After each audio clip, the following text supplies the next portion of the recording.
একটা মা হলে যে কত জ্বালা, আমার দুঃখটা আমি বুঝতে পারছি। এখন কিছু কিছু লোক এসে কমেন্ট করবে কি, তুমি তো সারাদিন ভিডিও বানাও, একটা বাচ্চাকে সামলাতে পারো না। বাচ্চার মতো বাচ্চা হলে ঠিক আছে। আমার পাশে বাড়ি একটা বান্ধবী আছে, ও সারাদিন মাঠের কাজে যায়, হ্যাঁ, ধান কাটতে বলো, আলু কাটতে বলো, যাই হোক। ওর ছেলে আমার ছেলে থেকে 7 মাসের ছোট। তো সেখানে হচ্ছে গিয়ে ও সারা দিনের নামে চলে যায় লোকের কাজ করতে, তো জানোই কেমন।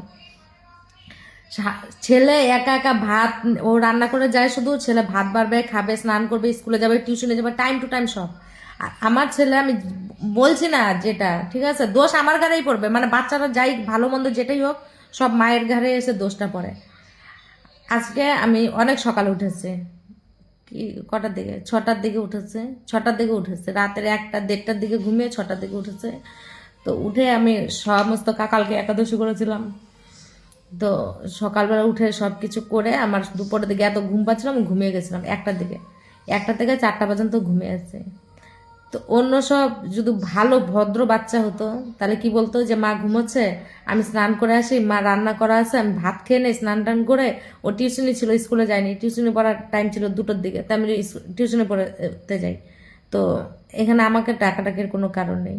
ও বাবা, আমি 4টার দিকে ঘুম থেকে উঠে দেখি ও এইভাবে একটা মোবাইল নিয়ে এসছে ওই বাড়ি থেকে, শাশুড়ির মোবাইল, শাশুড়ির বাড়িতে নেই, এখন আসামে গেছে। ওই মোবাইলটা আছে, ওই মোবাইল নিয়ে এসছে।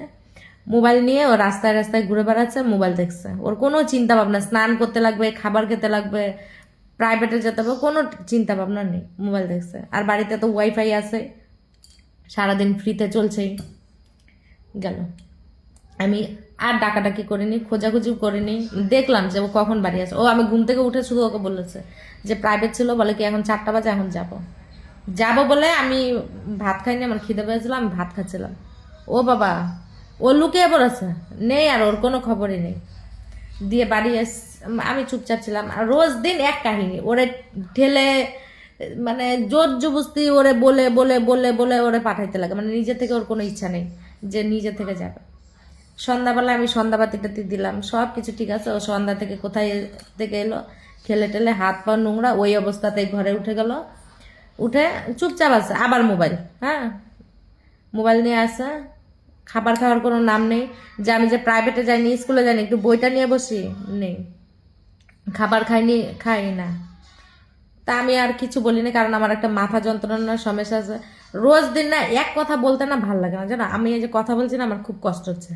কারণ এক- আমি একটা মেয়ে, হ্যাঁ, এত কিছু করার পরেও, মানে মেয়েদের বলে না লোকে যে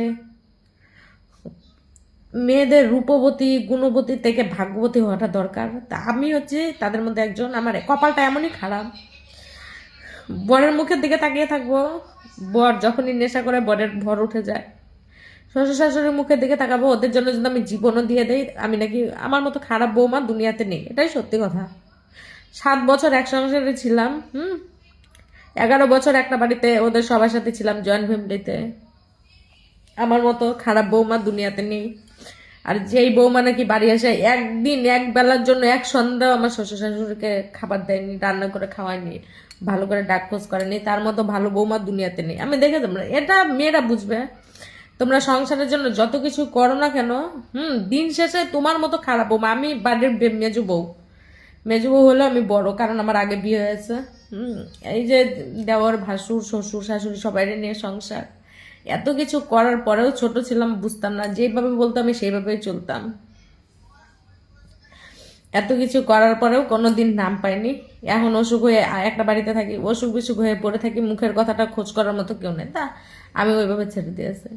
মানে বাচ্চাটার মুখের দিকে তাকিয়ে থাকবো, বাচ্চাটা মানে বোঝেই না যে মা যে আমার জন্য এত কিছু করে। দোকানে গেলে বলে, বিশ্বাস করো না, 100-150 টাকার কমে কোনো ওর জন্য খাবার জিনিসই আমি আনি না।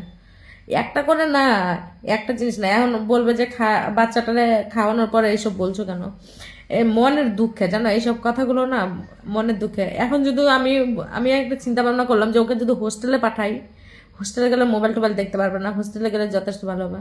হোস্টেলে যদি পাঠাই, এখন আমাকে সবাই বলবে কি যে এই তো, হ্যাঁ, যে একা একা থাকো বাড়িতে, বাচ্চাটাকে নিয়ে থাকো, বাচ্চাটারে এখন হোস্টেলে পাঠিয়ে নিজে একা একা থাকতে চায়। কিন্তু আমি যে কি চাপে আছি, আমি যে কি জ্বালায় আছি, সেটা কেউ বুঝবে না।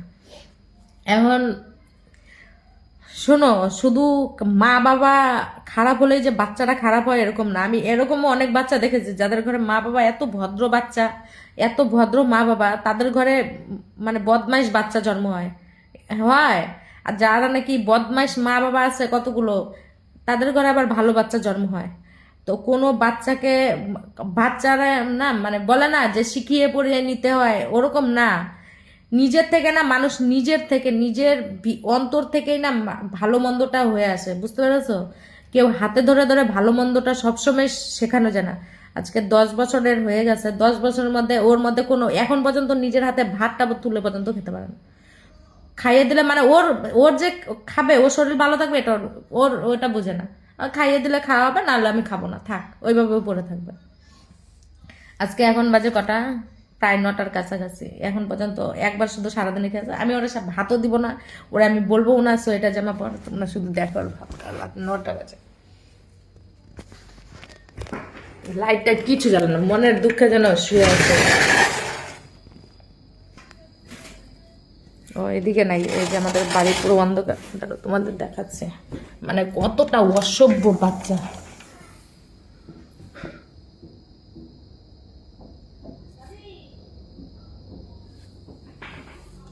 ও এখন ঘরের মধ্যে, ওই যে ওর জীবনে মোবাইল টোবাইল ছাড়া কিচ্ছু নেই। থাক, সারা রাত আজকে না খাইয়ে রাখবে, আমার আর ভাল লাগে না এইসবের জন্য। দুঃখ করে, মন খারাপ করে, জান কষ্ট করে কোনো লাভ নেই। সংসারটার জন্য এত কষ্ট করি। যখন বিয়ে হয়েছিলাম ওদের নিজের একটা বাড়ি পর্যন্ত ছিল না, জানো? নিজের নিজের বলতে একটা বাড়ি ছিল না, লোকের বাড়িতে এরা রাখতো। তারপরে আমি আমার সংসার ছাড়িনি। আর কিছু কিছু লোক এসে কমেন্ট বক্সে বলে তুমি তো থাকবে না, বরকে ছেড়ে চলে যাবে। আমার বড় এটাই বলে। আজকে যাওয়ার হলে আজকে কত কারণ ছিল, মানে কোনো দিকে শান্তি নেই, জানো? যে একটা দিকে আমি যে সুখ পাবো, যে